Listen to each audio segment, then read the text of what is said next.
살아계신 하나님 아버지, 주님 앞에 섭니다.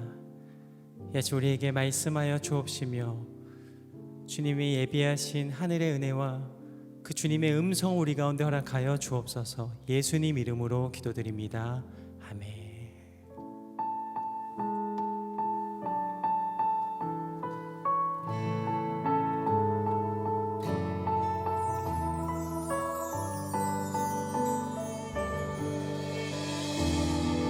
빈들의 마른 풀같이 시들은 나의 영혼, 주님이 약속한 성령 간절히 기다리네. 가물어 메마른 땅에 단비를 내리시는 성령의 단비를 부어 새 생명 주옵소서. 반가운 빗소리 들려 산천이 춤을 추네. 봄비로 내리는 성령 내게도 주옵소서. 가물어 메마른 땅에 단비를 내리시는 성령의 단비를 부어 새 생명 주옵소서. 3절 철 따라 우러를 내며 초목이 무성하니 갈급한 내 심령 위에 성령의 부소서. 아멘. 가물어 메마른 땅에 단비를 내리시는 성령의 단비를 부어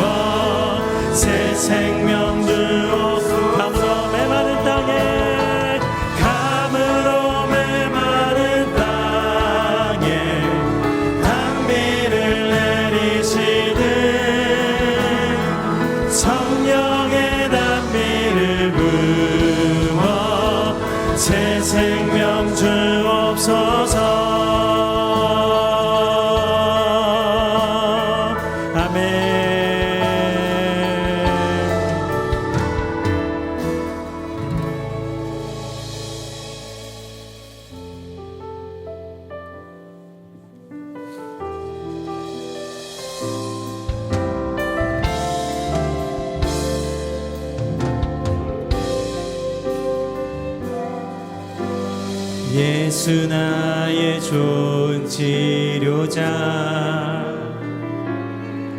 그의 눈이 머무는 곳은 나의 슬픔과 고통 고개를 들어 그의 눈을 볼 때에 난 알았네 예수 나의 좋은 치료자 예수 나의 좋은 치료자 예수 나의 좋은 치료자 그의 손길이 닿는 곳은 나의 상처와 아픔 영원히 흐를 것 같았던 눈물 다 멎었네 예수 나의 치료자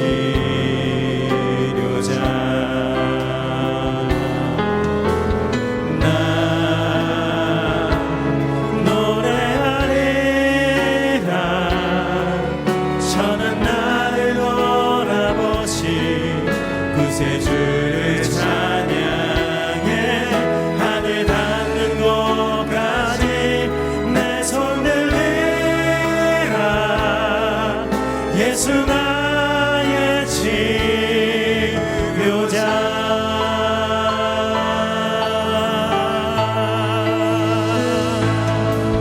아멘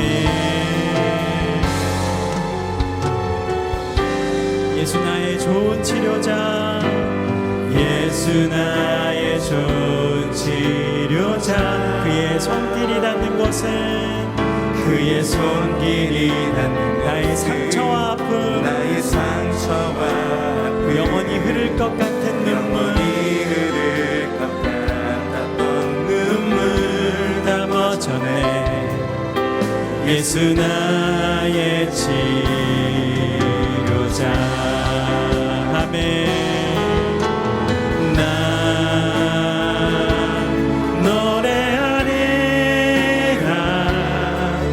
전한 나를 돌아보신 구세주를 찬양해 하늘 닿는 곳까지 내 손 들리라 예수 나의 치료자 나 노래하리라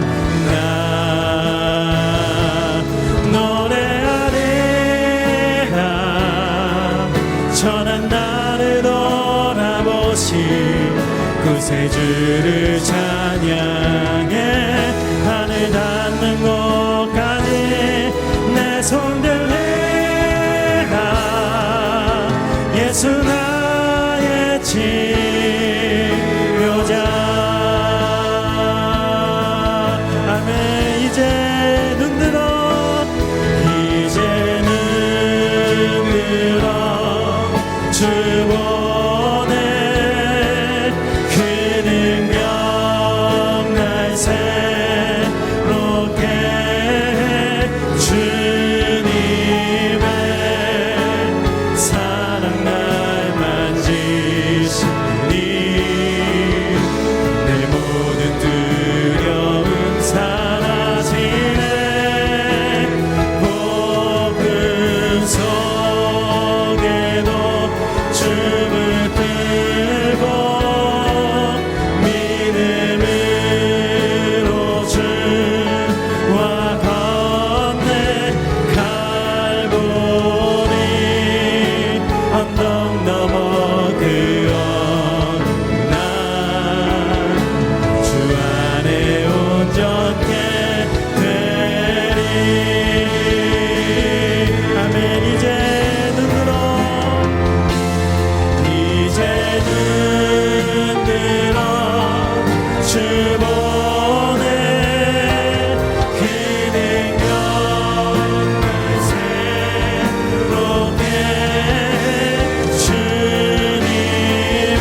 선한 목자 되신 하나님 아버지, 오늘도 창조의 새날을 주셔서 감사를 드립니다.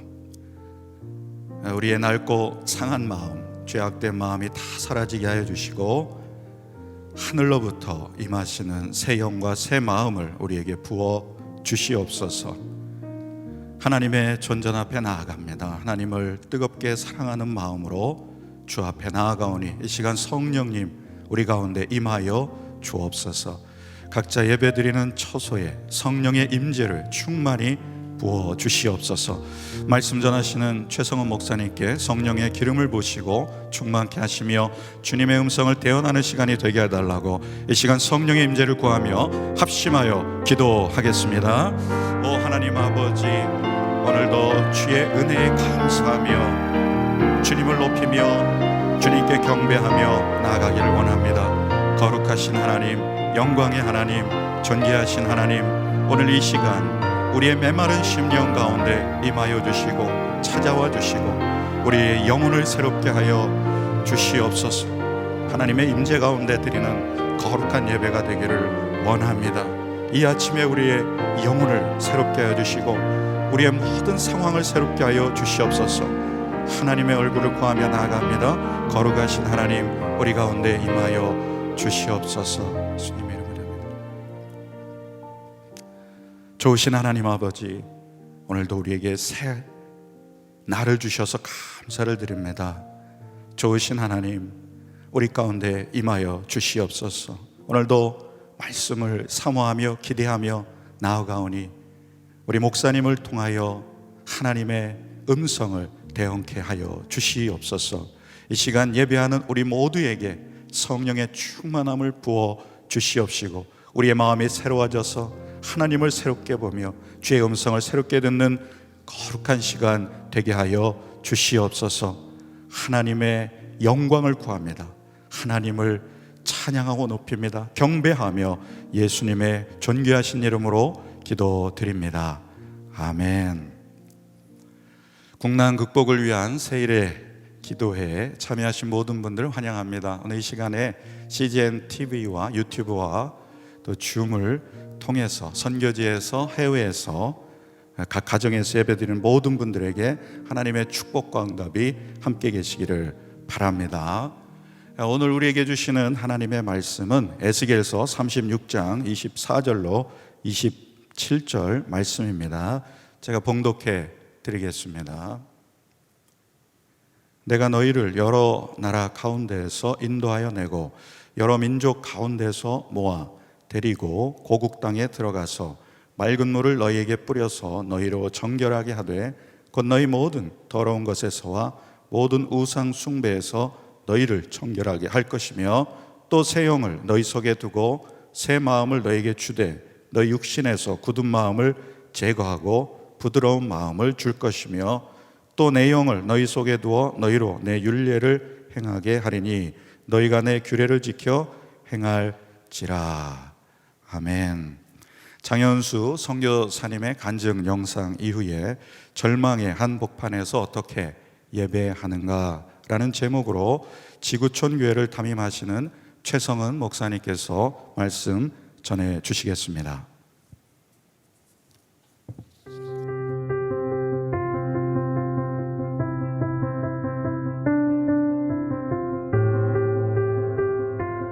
코로나로 인해 새벽 기도에도 온라인으로 드려지는 어려운 상황이지만 저희 온누리 선교사들을 위해서 중보해 주셔서 깊이 감사드립니다.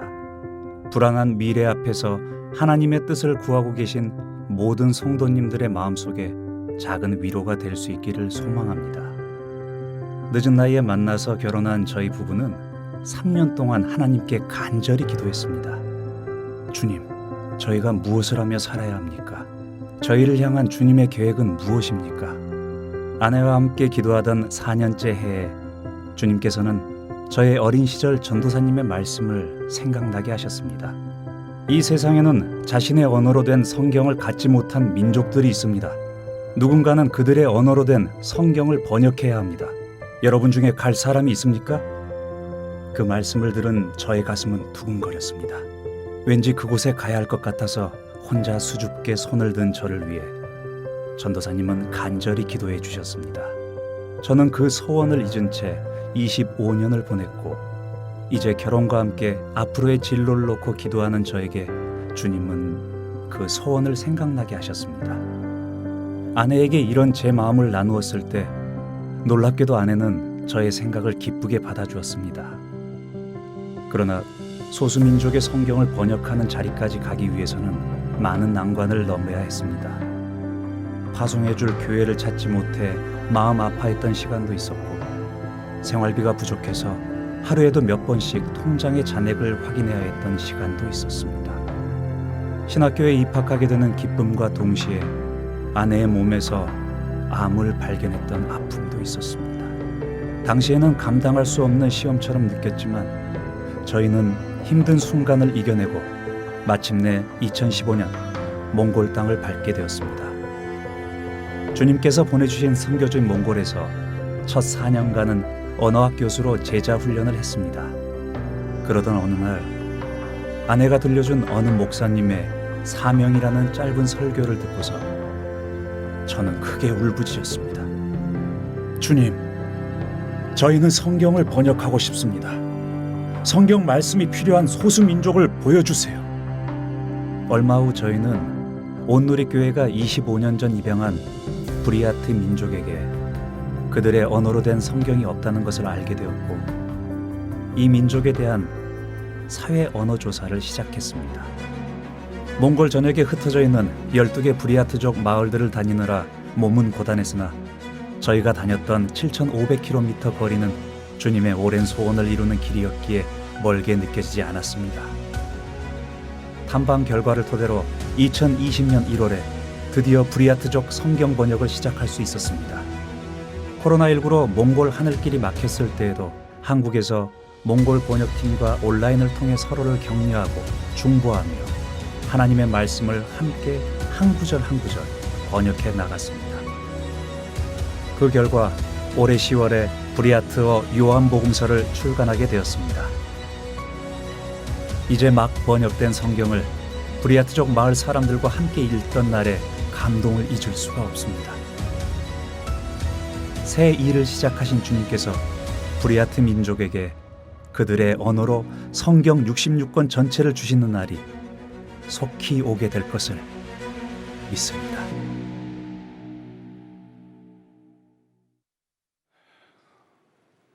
할렐루야, 주 이름을 높이 찬양합니다.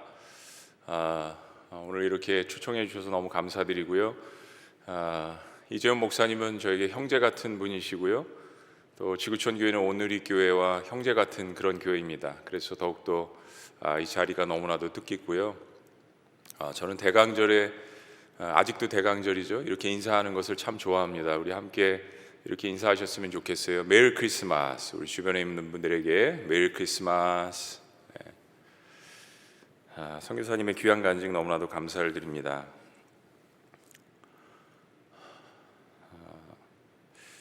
절망의 한복판에서 어떻게 저희들이 다시 예배할 수 있는가? 선교사님의 간증을 잠깐 들어보니까 우리 선교사님도 하나님의 부르심을 받았지만은 너무나도 큰 그 절망의 그 어려움이 있으셨던 것을 보게 됐습니다. 우리 역시 그러한 어려움들이 지금 코로나 한복판에서 있는 것을 마음 가운데 깊이 새겨봅니다. BC 597년, 그러니까는 BC 722년에 북이스라엘이 멸망한 지 125년째 되는 해에 남유다에 검은 구름이 짙게 깔리오게 됩니다. 바로 바벨론 제국의 느부갓네살 왕이 대군을 이끌고 남유다 예루살렘을 두 번째 침공하게 되는 그러한 고난이 닥치게 된 것입니다. 바벨론이 이 공격에서 당시 유다 왕 여호와긴을 잡아가고요. 그리고 10,000명이나 되는 남유다 백성들의 인재들을 잡아가게 됩니다. 거기에 이제 에스겔이라는 사람이 속해 있었습니다. 에스겔은 바벨론의 남동부 강가에 데라비브라는 곳에서 함께 잡혀온 포로들과 함께 생활을 하게 됩니다. 그리고 5년 후인 BC 593년에 하나님의 부르심을 받게 되죠. 대선지서들을 이렇게 좀 비교를 해보면요, 이사야는 이러한 그 예루살렘의 멸망을 경고하는 메시지를 전했던 선지자고요. 예레미야는 이러한 멸망의 한복판에서 울면서 회개를 외쳤던 그런 선지자고요.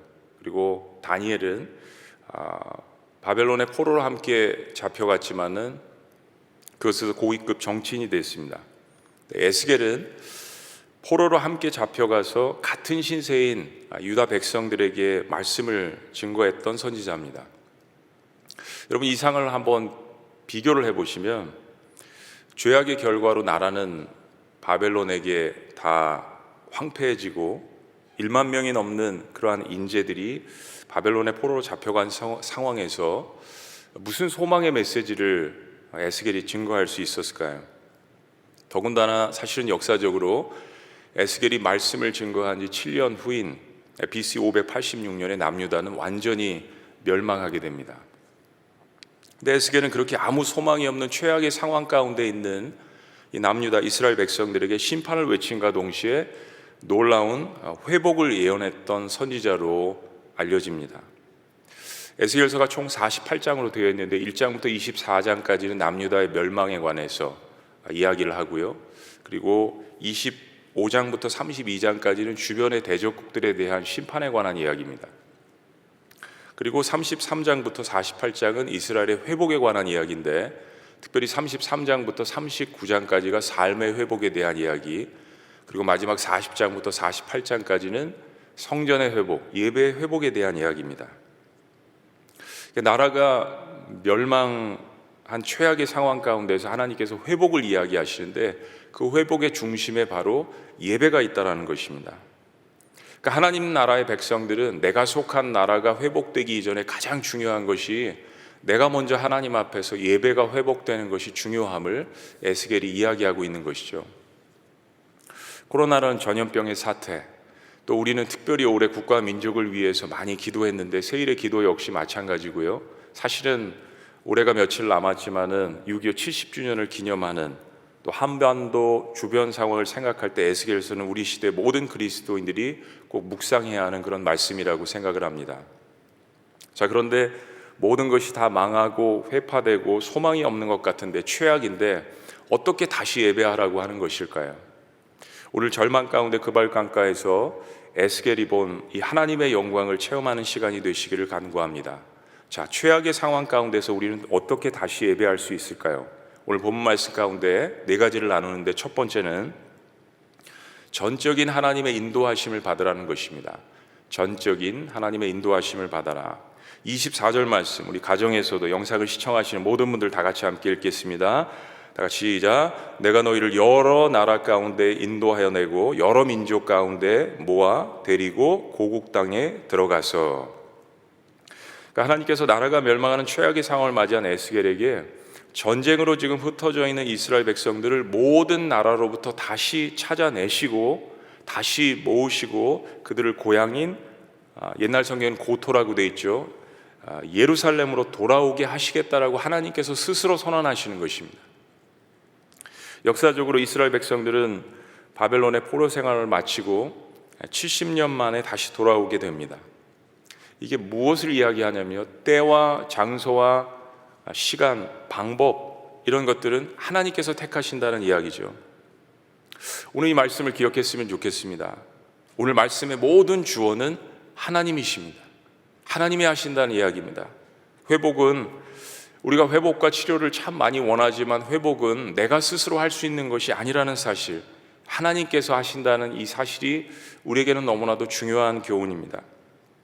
만약 여러분께서 오늘 절망의 상황을 겪고 계신다면 우리가 하나님 앞에 모든 것을 내려놓는 것이 필요합니다. 그분의 인도하심을 받는 것이 절실하게 필요합니다. 이거 하나님께서 깨닫게 하시기 위해서 때로는 고난을 우리의 삶 가운데 허용하실 때가 있는 것이죠. 우리가 지금 이 새벽에 여러분들 목욕 재개하시고 이른 아침부터 새벽부터 예배를 드리시지만, 예배는 하나님의 인도하심이 없이는 불가능한 일입니다. 특별히 하나님의 영이신 성령 안에서 예배하지 않고 이 예배라는 것은 하나의 지루한 종교적인 예식에 불과한 것입니다. 생각해 보면 이스라엘 백성들이 나라가 멸망하고 포로로 붙들려간 상태에서 스스로 다시 힘을 내어서 자신의 고국으로 돌아간다는 것은 불가능한 것입니다. 이스라엘 백성들이 스스로 주권을 가졌을 때는 죄를 짓고 하나님을 기만했습니다. 근데 이제 그들이 할 수 있는 일이 아무것도 없는 최악의 절망의 상태에서는 오히려 하나님께서 일을 하십니다. 죄에 탐닉했던 정욕의 힘이 다 빠졌기 때문입니다. 우리는 이 단어를 잘 알고 있습니다. 나의 끝이 하나님의 시작이다. 나의 끝이 하나님의 시작이다. 어느 통계에 의하면 코로나가 완전히 종식되면 현장 예배로 복귀하겠느냐라는 질문을 성도들에게 물었습니다. 10%가 아니요, 20%가 글쎄요라고 답을 했다라고 이야기합니다. 30%는 온라인 예배 만족하고 코로나가 종식돼도 현장으로 돌아오지 않겠다라는 고백이었습니다. 여러분, 고난은 알곡과 가라지가 구분되는 시간입니다. 하나님께서 코로나라는 전대미문의 전염병 사태를 통해서 우리를 철저하게 그분께로 인도하고 계시는 중입니다. 여러분, 현장 예배든 영상 예배든 예배는 하나님께로 돌아가는 것입니다. 하나님께 돌아가는 일은 철저히 하나님의 인도하심을 받아야만 가능한 것입니다. 내 의지가 아니라 그분의 인도하심입니다. 그분의 선언이고 그분의 확신이십니다. 하나님은 내 백성을 예루살렘으로 돌아오게 하시겠다라고 선언하십니다. 여러분, 이 시간을 통하여서 그 의미가 무엇인지 본질적으로 코로나 상황 가운데서 고민하는 시간이 되어야 할 것입니다. 자, 두 번째, 절망의 한복판에서 우리는 어떻게 다시 예배할 수 있겠습니까? 우상 숭배를 버리고 정결함을 받으라는 것입니다. 우상 숭배를 버리고 정결함을 받으라.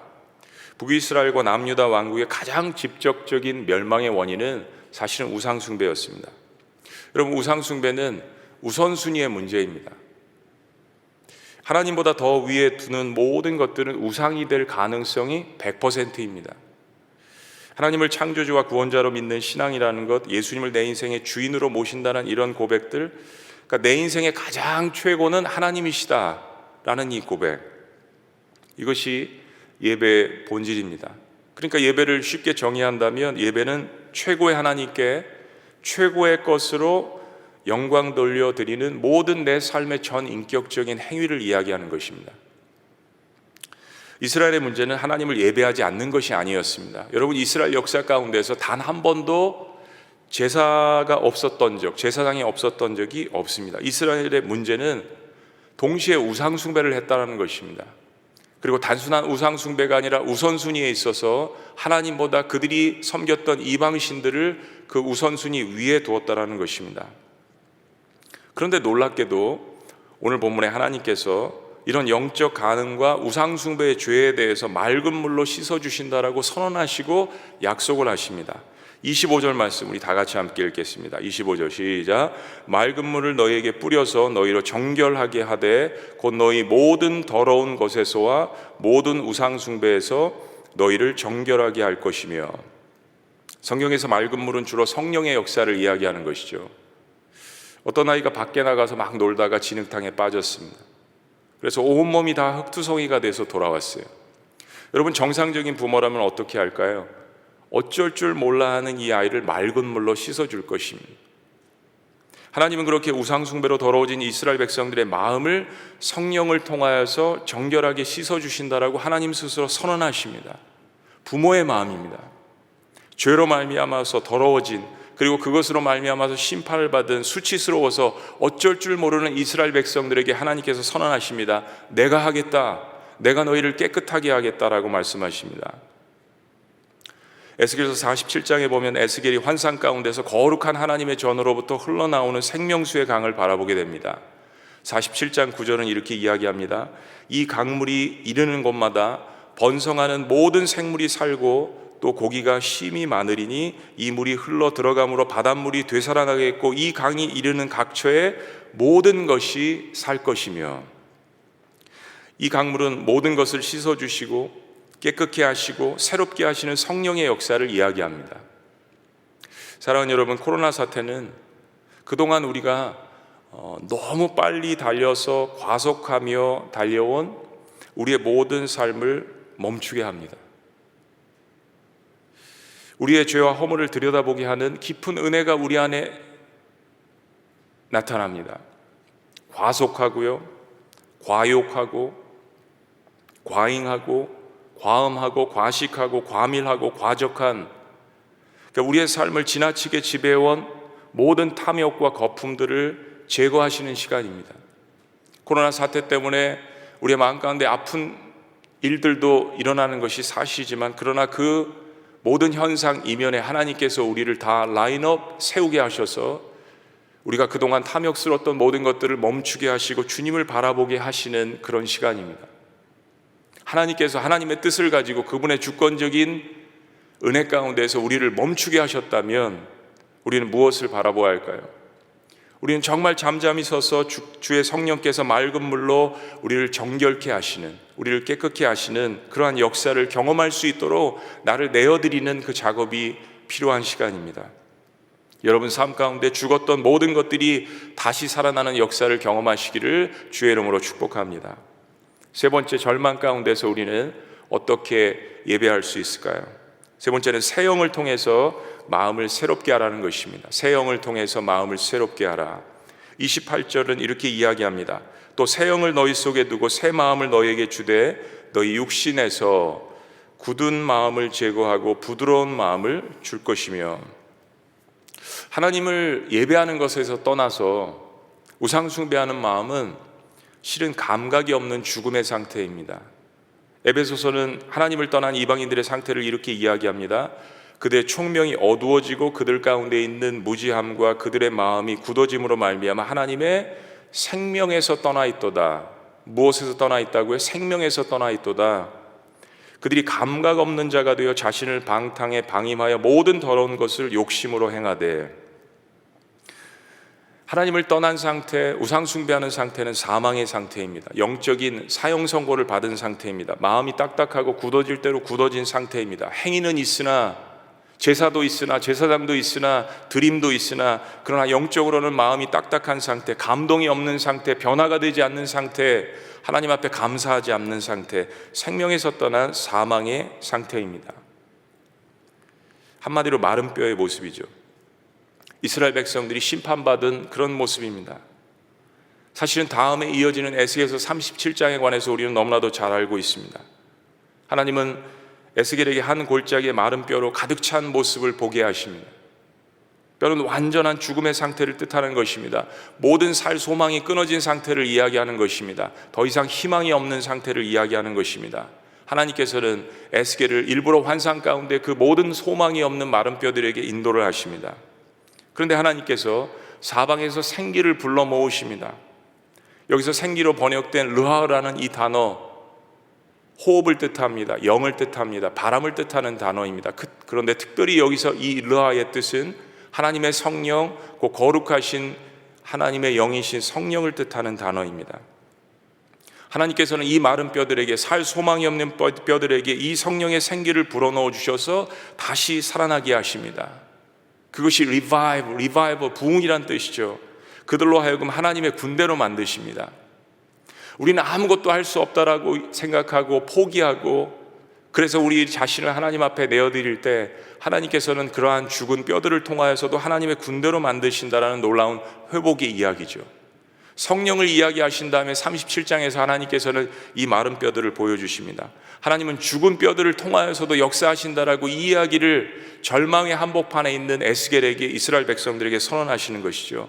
그런 의미에서 26절 말씀을 다시 한번 봅니다. 또 새 영을 너희 속에 두고 새 마음을 너희에게 주되 너희 육신에서 굳은 마음을 제거하고 부드러운 마음을 줄 것이며. 그렇습니다. 하나님은 비록 마른 뼈와 같이 죽어있고 딱딱한 우리의 심령에 죽은 영을 제거하시고 그 안에 새로운 영을 다시 심어 넣으시겠다라고 하나님 스스로 선언하십니다. 그 새 영은 새로운 마음을 주셔서 하나님을 다시 예배하게 하고, 하나님 앞에 하나님의 백성으로서, 깨끗함을 받은 백성으로서 주님의 사명을 감당하는 그런 백성으로 만들기 위해서 하나님께서 마음에 딱딱한 마음을 제거하시고 부드러운 마음을 주신다는 이야기입니다. 그런 마음이 옥토의 마음이죠. 회개하는 마음입니다. 감동이 있는 마음입니다. 그런 상태에서 예배를 드리면 하나님의 말씀이 떨어질 때마다 놀라운 열매를 맺게 되는 것입니다. 사랑하는 여러분, 나의 마음이 곤고하거나 나의 마음이 강팍감을 느낀다면 그냥 하나님 앞에 엎드리는 것이 필요할지도 모릅니다. 내 마음을 하나님 앞에 솔직하게 드러내는 것이 필요할지도 모릅니다. 다윗은 시편에서 이 기도를 여러 번 했습니다. Oh God, search my heart. 하나님, 제 마음을 좀 살펴주세요. 제가 어떤 사람인지 모르고 어떤 상태에 있는지 모르고 정말 제 마음 가운데 어떤 죄가 있는지 모르는데 저의 모든 것을 아시는 하나님께서 저의 마음을 살펴주옵소서. 여러분, 사실 저와 여러분들은 잘 알고 있습니다. 회개라는 것도 성령의 역사가 없이는 되지 않더라고요. 성령께서 나의 마음을 터치해 주셔야 회개라는 것도 진정한 마음에서 일어나는 것이 아닌가요? 여러분, 하나님께서 우리의 마음에 새 영을 통하여서 새로운 마음을 주시고 나의 죽었던 모든 것들이 살아나게 하시는 놀라운 역사가 있기를, 그리고 그것을 체험하시기를 주의 이름으로 축복합니다. 마지막 네 번째, 절망의 한복판에서 우리는 어떻게 다시 예배를 회복할 수 있을까요? 마지막 네 번째는 새 영을 통하여서 삶의 예배를 드리라는 것입니다. 새 영을 통하여서 삶의 예배를 드리라. 27절 말씀이 이렇게 이야기합니다. 또 내 영을 너희 속에 두어 너희로 내 율례를 행하게 하리니 너희가 내 규례를 지켜 행할지라. 내 규례를 지켜 행할지라. 하나님께서 성령을 통하여서 우리에게 하나님의 말씀을 깨닫게 하시고, 그리고 그 말씀을 지킬 것을 기대하십니다. 율법주의가 나쁜 것이지 구약성경에서 율법은 하나님의 말씀입니다. 그런데 여전히 우리가 구원받은 이후에도 하나님의 말씀을 온전히 지킨다는 것이 너무 어렵고 때로는 불가능하다라는 것을 깨닫습니다. 그런데 저는 이거 깨닫는 것이 너무 중요하다라는 것을 깨달았습니다. 우리는 사실 거기부터 시작해야 합니다. 하나님의 말씀을 지킬 수 있는 능력이 내 안에는 없다라는 것을 깨닫는 것, 이것이 성화의 과정 가운데서도 너무나도 필요하다고 생각합니다. 이것 역시 하나님의 영이신, 성화의 과정 역시 하나님의 영이신 성령을 통하여서만 가능한 일입니다. 나는 안 되는구나, 내 안에는 새롭게 할 수 있는 능력이, 창조할 수 있는 능력이, 거룩하게 될 수 있는 능력이 내 안에는 없다라는 것을 선언하는 것. 그래서 하나님께서 내 마음 가운데 있는 다윗의 기도처럼 깊은 것이라도 통달하시는 성령님께서 우리의 마음을 새롭게 하시고, 그분이 우리의 마음에 충만할 때만 우리는 자연스럽게 그분의 말씀을 이해하게 되고 순종하게 된다라는 것. 하나님의 영이신 성령의 역사가 없으면 우린 예배 시간에 하나님 앞에 나아갈 수도 없습니다. 하나님의 말씀을 밝히 이해할 수도 없습니다. 기도의 경지에 깊이 들어갈 수도 없습니다. 하나님을 영화롭게 할 수도 없습니다. 그러나 성령을 통하여서 말씀이 비로소 이해가 가고 진정으로 내 안에 회개가 일어나면 그때 비로소 나는 그 말씀을 삶에 적용하기 시작하는 것입니다. 말씀의 은혜를 받고 공예배가 회복이 되고, 그리고 이제는 우리의 삶에서도 예배가 비로소 회복되기 시작하는 것입니다. 여러분, 삶의 예배가 무엇입니까? 삶의 예배라는 것은 예배당 밖을 벗어나서도 삶 가운데 예배자의 삶으로서 계속해서 살아나가는 것입니다. 예배당 안의 영성이 예배당 밖의 영성까지 이어지는 삶을 이야기합니다. 말씀이 나를 변화시키는 엄청난 능력이 있다는 것을 실제로 경험하게 된다면 그때부터 삶의 문제들을 말씀으로만 해석하기 시작합니다. 나의 고난도 마찬가지고 나의 최악의 상황도 마찬가지고 하나님의 말씀이 깨달아지니까 말씀을 통하여서 나의 삶과 상황을 해석하기 시작합니다. 그러면서 삶의 변화가 더욱더 급진적으로 일어나기 시작하는 것입니다. 최근에 특별히 올해 뉴스를 볼 때 대한민국에 피가 많이 모자란다라는 뉴스를 많이 접했습니다. 그래서 저희 교회에서 코로나로 찌든 힘든 대한민국 국민들을 그리스도의 피로 회복시키자 해서 피로 회복이라는 헌혈 캠페인을 세 차례 진행을 했습니다. 올해 코로나 한복판에서 피가 모자란다 라는 이야기를 많이 접했을 때 우리가 그리스도인으로서 무슨 일을 해야 할까? 우리 마음 가운데 많은 두려움도 들었습니다. 한 200명씩 세 차례에 걸쳐서 저희들이 헌혈을 했는데 확진자가 많은 그런 상황 가운데서 대면 예배가 가능하지 않은 상황 가운데에서 200여 명을 모아놓고 헌혈을 한다는 것은 쉽지 않은 결정이었습니다. 그래서 교회에 헌혈을 하는 날은 중보기도팀에 이야기하고 모든 성도가 헌혈을 하지는 않지만 헌혈하는 사람들을 위해서 기도해달라고 부탁을 하며 3차례에 걸쳐서 헌혈을 했습니다. 사실은 두 번째는 청년들이 헌혈을 했는데요, 그 청년 부서에서 이 제목을 지은 거예요. 피로 회복. 여러분, 너무나도 멋진 이름 아닙니까? 피로에 찌들어 있는 이 사회, 이 백성들, 이 국민들, 나의 조국을 우리가 알고 있는, 우리가 수혈받은 예수 그리스도의 피로 회복시키자. 그래서 주변에 알고 있는 목사님들과 함께 대한민국 피로 회복 운동을 전개하고 있습니다. 지난 6월에 눈에 띄는 두 청년이 함께 나란히 헌혈을 했습니다. 한 청년은 나이가 26살인데요 이제 신학대학을 들어갔답니다. 여러분, 나이가 26살인데 대학원도 아니고 대학을 들어갔대요. 늦은 나이에 그런 결정을 하는 것이 너무 대단했어요. 요즘 신학을 하고 목회자가 된다고 하면 참으로 제가 생각해도 존경스럽습니다. 그런데 더 놀라운 것은 그 옆에 누워있는 청년입니다. 이 청년은 이 친구를 전도하기 위해서 4년을 공을 들였대요. 그리고 이 친구가 2년 전에 교회 나오게 됐고요, 교회 나오면서 예수님을 영접하게 됐습니다. 근데 이 친구가 작년에 예배를 드리다가 삶 가운데서 하나님이 자신을 부른다는 것을 깨닫고 자신의 삶을 하나님 앞에 드리고 신학을 하기로 서원을 한 거예요. 자기를 전도한 친구도 아직 신학교도 안 갔는데요. 여러분, 얼마나 놀라운 일입니까? 그런데 이 두 친구가 나란히 저렇게 앉아서 헌혈을 하는 이 모습이 저에게는 너무나도 가슴 뭉클한 그러한 깨달음이었습니다. 사랑하는 여러분, 이 전도한 친구의 삶이 얼마나 신실했으면 4년 만에 교회 나오게 되고 또 2년 만에 전도받은 친구가 신학을 하기로 결심을 했을까요? 여러분, 이거는 전도를 한 이 친구가 삶 가운데서 예배가 없었다면 불가능한 일입니다. 친구는 친구를 너무나도 잘 알잖아요. 모든 삶을 속속들이 다 알고 있는 사람 아닙니까? 그런데도 불구하고 4년 만에 예수님 영접하고 2년 만에 신학을 하기로 결심한 것, 삶의 예배가 없었다면 불가능한 일입니다. 이 두 청년의 이야기 속에서 절망 가운데 있는 한국교회의 작은 소망을 보았습니다. 여러분, 역대하 7장 14절을 우리는 잘 알고 암송하고 있습니다. 그런데 역대하 6장의 솔로몬의 기도를 기억하시는 분들은 많지 않은 것 같아요. 사실은 역대하 7장 14절은요 역대하 6장에 솔로몬이 한 그 기도를 하나님께서 요약해 주신 것입니다. 솔로몬의 기도는 이스라엘 백성들이 최고의 전성기에 있었을 때 하나님 앞에 드린 기도입니다.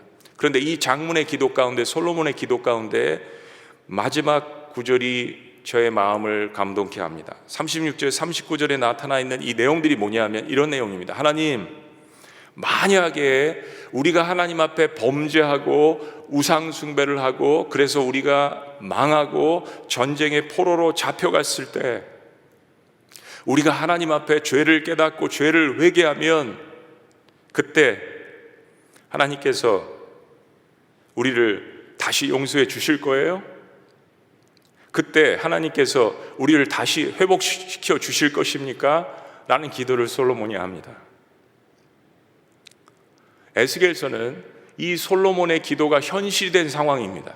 정말 그런 상황이 이스라엘 백성들에게 닥친 것입니다. 최고의 전성기에 하나님 앞에 드렸던 그 기도가 현실로 이스라엘 백성들 앞에 다가왔습니다. 하나님, 이렇게 죄를 짓고 이렇게 우상 숭배하고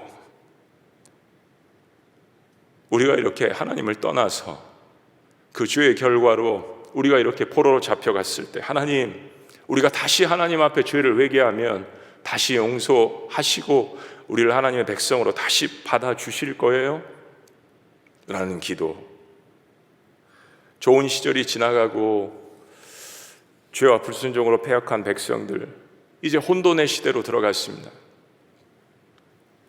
그들에게 필요한 것은 다름 아닌 하나님께서 솔로몬에게 가르쳐 주신 회개의 기도였습니다. 내 이름으로 일컫는 내 백성이 그들의 악한 길에서 떠나 스스로 낮추고 겸비하고 기도해서 내 얼굴을 찾으면 내가 하늘에서 듣고 그들의 죄를 사하고 그들의 땅을 고칠지라. 저는 이 말씀을 여러 번 묵상해 봤습니다. 그들의 땅을 고칠지라. 그 솔로몬의 기도를 대신 이어받은 자가 바로 에스겔이었습니다. 그래서 에스겔서의 마지막은 성전의 회복, 삶의 회복, 하나님 백성으로서의 회복, 무엇보다도 예배의 회복이었습니다. 그리고 예배의 회복에 대해서 하나님은 성령을 통하여서 이렇게 말씀하시는 거예요. 실은 땅을 고치신다는 이 말씀은 백성들의 마음을 고치신다는 이야기입니다. 땅이 무슨 죄가 있겠습니까? 우리의 썩어진 마음들을 주님께서 고치신다는 이야기예요. 그래서 그 딱딱하고 굳어진 마음을 새 영으로 갈아엎으신다는 말씀입니다. 사랑하는 여러분, 구약이나 신약이나 어느 시대를 막론하고 성령의 역사가 없으면 사람들은 변화되지 않습니다. 아무리 교회에 사람이 많이 모이고 교회가 숫자적으로 부흥한다 그렇게 눈으로 보일지라도 성령의 역사가 없으면 사람들의 삶은 전혀 변화되지 않습니다. 성령의 역사가 없이는 예배도 제대로 드리지 못합니다. 마음이 부패하고 게으르고 자신이 중심이 된 예배이기 때문입니다. 코로나 전염병 시대에 가장 어려움을 겪는 두 부분은 경제와 예배입니다. 이스라엘 백성들이 영적으로 문제가 있을 때 민생들이 가장 고초를 겪지 않았습니까? 상위 30%는 늘 문제가 없습니다. 항상 문제는 상위 30%가 아니라 나머지 70%의 국민들입니다. 이스라엘이 영적으로 병들 때는 상위 30%는 하위 70%를 오히려 압제하고 그들의 고통을 더욱더 외면했습니다. 하나님께서 이것에 화가 나셨습니다. 이사야서도 마찬가지입니다. 영적으로 병들면 삶의 예배가 없으니까 타인을 돌아보지 않는 것입니다. 마음이 강팍해지는 것입니다. 전염병 상황에서 교회가 큰 타격을 받습니다. 집단 예배가 불가능합니다. 소그룹까지 규제를 받습니다. 사상 처음 있는 일입니다. 사탄은 모든 가능한 동력을 다 끊어놓으려고 합니다. 이런 상황에서 우리에게 필요한 것이 무엇일까요? 우리는 어떻게 진정으로 예배를 회복하고 하나님 앞으로 돌아갈까요? 델아비브의 그발 강가에서 에스겔이 만난 그 주님을 다시 만나는 것입니다. 모든 살 소망이 끊어졌다라고 생각할 때, 앞이 보이지 않는다라고 생각할 때, 이 터널의 끝이 보이지 않는다라고 생각할 때, 그발 강가에서 에스겔이 만난 그 하나님을 다시 만나는 것입니다. 우리는 비록 서로 떨어져서 예배하지만은, 영상으로 예배하지만은 성령의 역사를 통하여서 연결되시기를 주의 이름으로 축복합니다. 1000km 이상 떨어진 예루살렘과 그발 강가의 델아비브이 어떻게 연결되어졌을까요? 한 시간은 하나님께서 그발 강가에 있던 에스겔의 그 몸을 예루살렘으로, 그 영을 예루살렘으로 인도하십니다. 초대 예루살렘 교회는 핍박으로 모두가 다 흩어진 가운데서도 어떻게 그렇게 한 마음으로 기도하고 예배할 수 있었을까요? 어떻게 부흥을 경험할 수 있었을까요?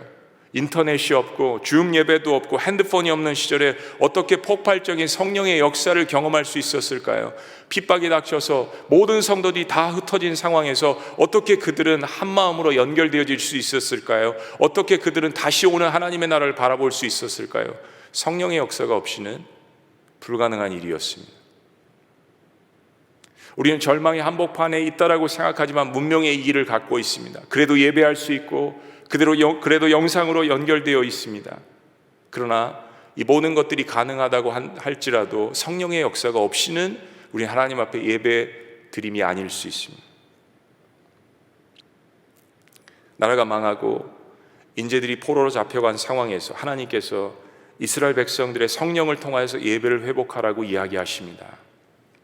사랑하는 여러분, 우리가 성령님과 함께 한다라는 것은 기도 가운데 우리의 시간과 공간과 문화와 상황을 초월할 수 있는 일입니다. 어려운 시대이지만 깊은 기도 가운데 하나님의 뜻을 분별하셔서 그 가운데 하나님이 주시는 담대함과 확신과 치료하심과 회복과 평안을 유지하시기를 주의 이름으로 축복합니다. 예배가 회복된 새로운 성전에서 주시는 말씀, 에스겔의 마지막 말씀, 여호와 샴마, 여호와께서 예배하는 백성들 가운데 계시도다. 기도하시겠습니다.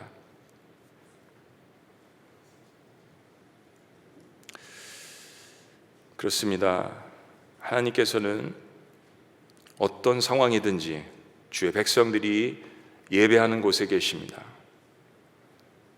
때문에 성령을 통하여서 전적인 하나님의 역사 인도하심을 받기를 원합니다. 우리 안에 쌓여진 우상 숭배를 버리고 정결함으로 나아가시길 원합니다. 그리고 성령을 통하여서 우리의 마음에 새롭게 하심을 받아 우리의 삶의 모든 예배가 회복되기를 원합니다. 살아계신 하나님, 이 어려운 시대에 우리를 믿고 하나님께서 코로나 한복판에 우리를 불러주셨습니다. 이 시간 함께 예배하고 새벽 제단을 쌓고 주님 앞에 기도하는 하나님의 모든 백성들에게 죽었던 모든 것들이 다시 살아나는 놀라운 역사가 있게 하여 주시옵소서. 오직 성령을 통하여서만 예수 그리스도 이름으로 예배할 수 있도록 역사하여 주시옵소서. 놀라우신 이름, 우리의 구세주 예수 그리스도 이름으로 기도합니다.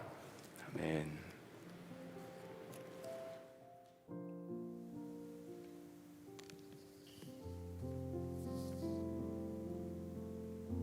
이 시간 하나님께서 목사님을 통해서 주신 말씀을 생각하면서 함께 기도하기를 원합니다. 기도를 통하여서 우리가 함께 연합이 되고 온 교회가 연합이 되고 이 국난 가운데서 하나님의 주권적인 초월적인 그 역사를 통하여 하나님이 우리의 죄를 회개케 하시고 또 우리의 마음을 하나님께 돌이키게 하시고 또 이 땅을 고쳐주시는 놀라운 은혜와 역사가 있기를 원합니다. 또 우리의 가정을 회복시켜 주시고 우리의 자녀를 하나님께 돌아오게 하는 놀라운 역사가 있기를 원합니다.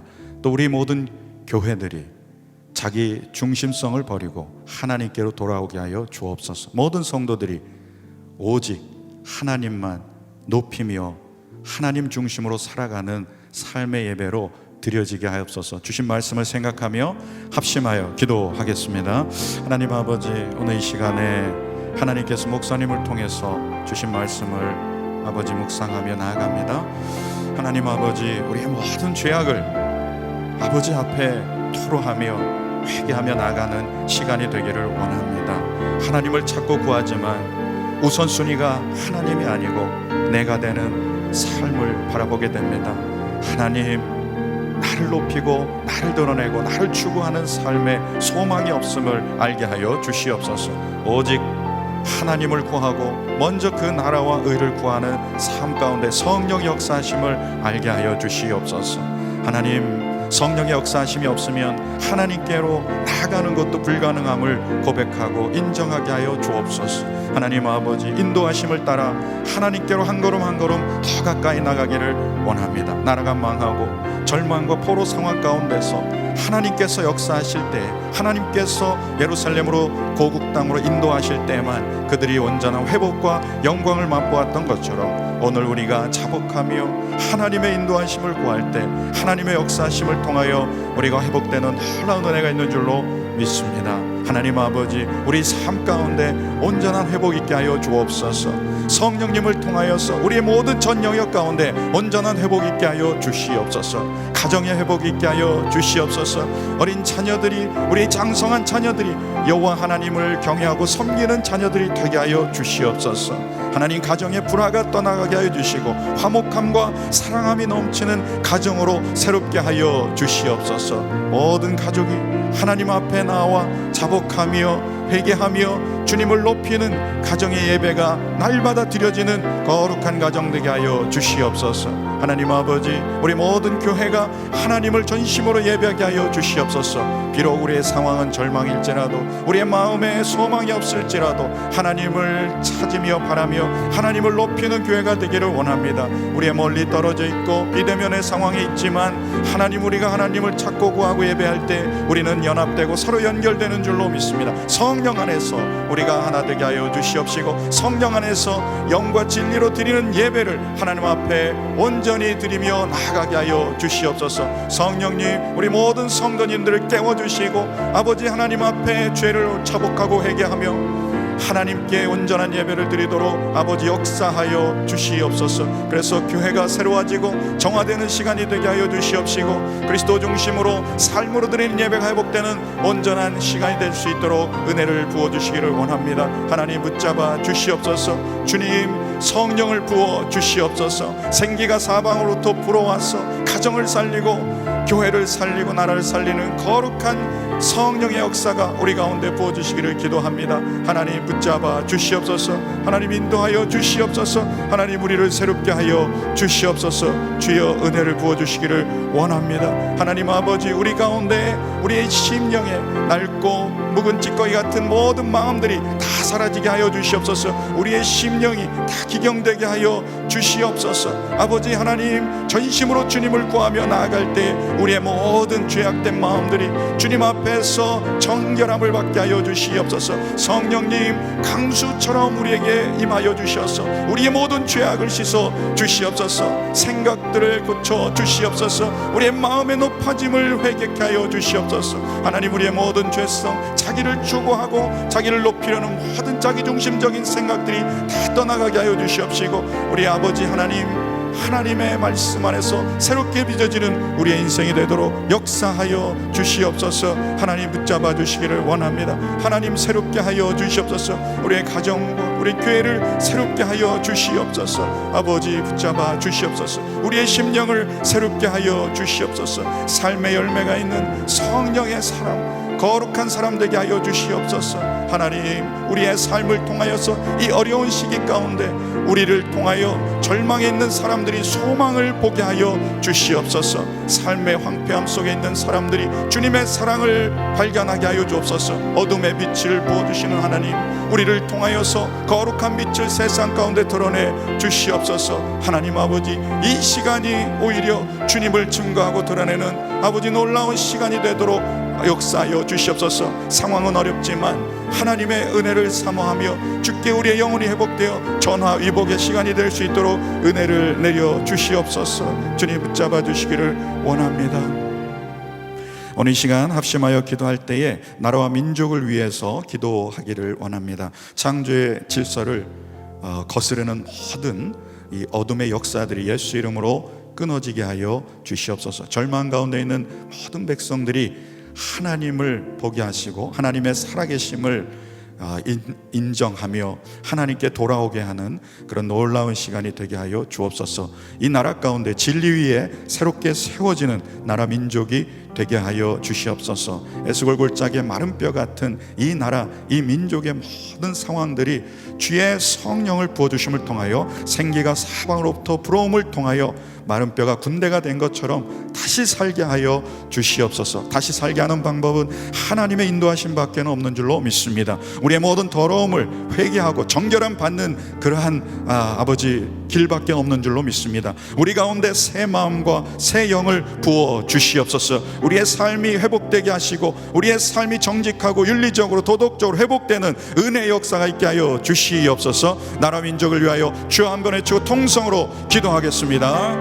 주여, 오 하나님 아버지, 나라 민족을 위하여 기도합니다. 창조 질서로 거스르는 모든 어둠의 대적들, 아버지 모든 죄악의 역사들이 그치게 하여 주시옵시고 하나님께 돌아오게 하여 주시옵소서. 하나님의 살아계심, 하나님의 역사심을 우리 가운데 드러내 주시옵소서. 하나님 인정하며 위정자들이 하나님을 두려워하고 하나님을 경외하는 하나님의 사람 되게 하여 주옵소서. 그래서 하나님 창조 질서를 거스르는 모든 일들이 아버지 이 땅 가운데 끊어지게 하여 주시옵소서. 아버지 어둠의 역사들이 아버지 하나님 소멸되게 하여 주시옵시고 진리 위에 세워지는 나라가 되게 하여 주시옵소서. 거룩한 민족, 거룩한 백성들로 다시 회복시켜 주시옵소서.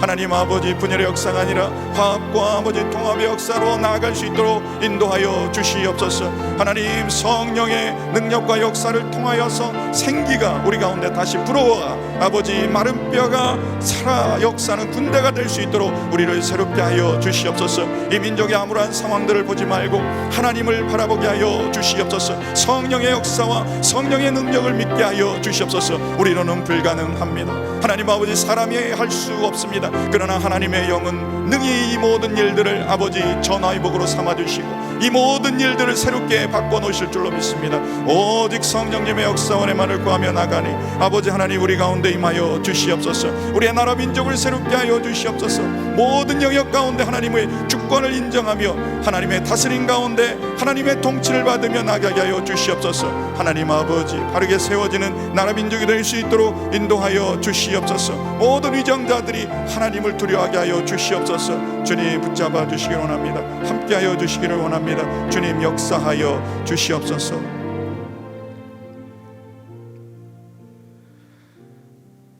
살아 역사하시는 하나님 아버지, 오늘 목사님을 통해서 우리에게 이 절망의 상황에서 붙들어야 될 것은 하나님이심을 말씀하여 주셨습니다. 하나님의 이 말씀을 우리가 사모하며 나아갈 때, 또 하나님 중심으로 하나님을 경외하며 살기를 결단할 때 우리 가운데 성령님을 부어 주시옵시고, 또 우리 가운데 성령으로 새롭게 회복시켜 주심을 믿습니다. 먼저 우리 마음 가운데 하나님 우선순위가 늘 하나님이 되게 하여 주시옵소서. 하나님을 그냥 의례적으로 찾는 인생이 아니라 우리 인생의 우선순위가 늘 하나님이 되게 하여 주시고, 하나님이 옆에서 임마누엘로 늘 함께 하심을 인정하고 고백하며 하나님 뜻 가운데 살기를 바라며 나가는 인생이 되게 하여 주시옵소서.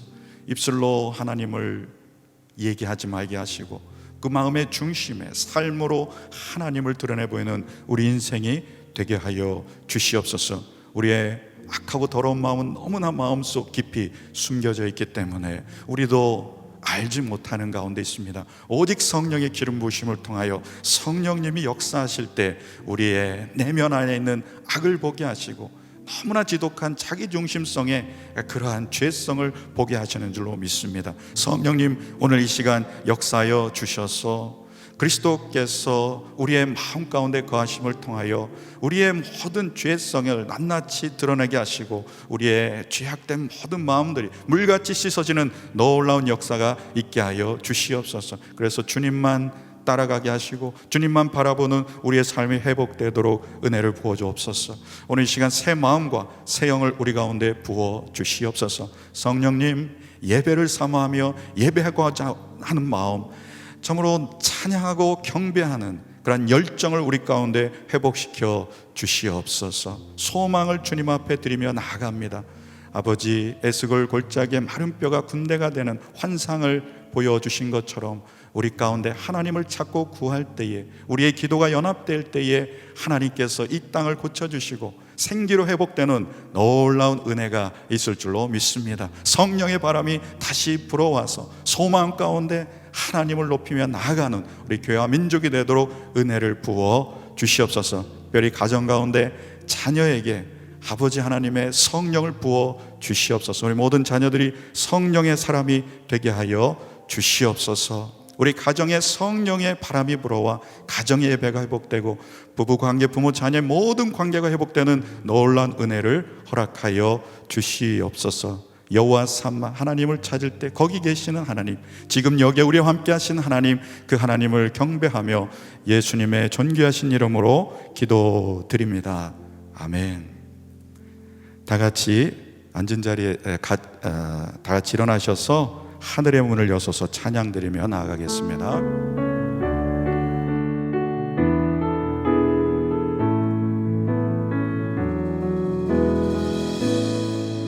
하늘의 문을 여소서, 이곳을 주목하소서.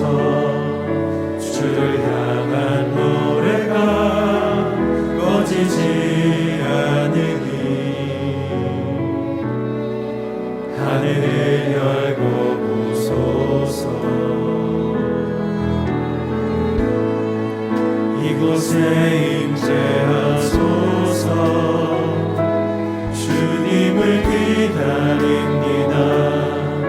기도의 향기가 하늘에 닿으니 주여 임재하여 주소서. 이곳에 오셔서 이곳에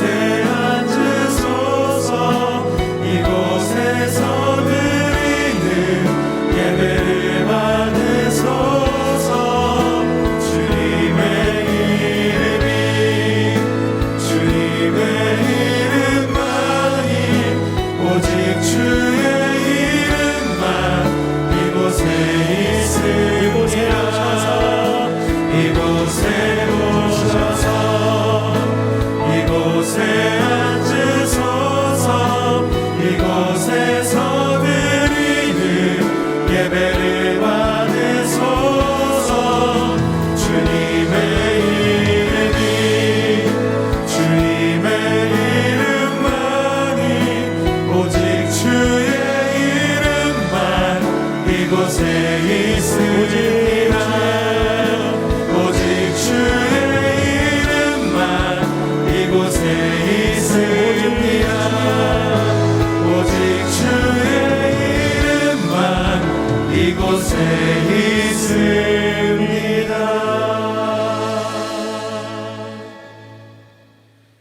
지금은 우리 구주 예수 그리스도의 은혜와 구주를 보내신 하나님 아버지의 사랑과 성령님의 교통 역사하심이 절망 가운데 성령 안에서 드리는 예배를 통하여 날마다 소망 가운데 승리하며 살겨나는 모든 성도님의 가정 그리고 자녀 위에 열방에 나아가 복음 전하는 선교사님 가정 위에 이 교회와 민족 위에 이제부터 영원토록 함께 하시기를 간절히 축원하옵나이다. 아멘.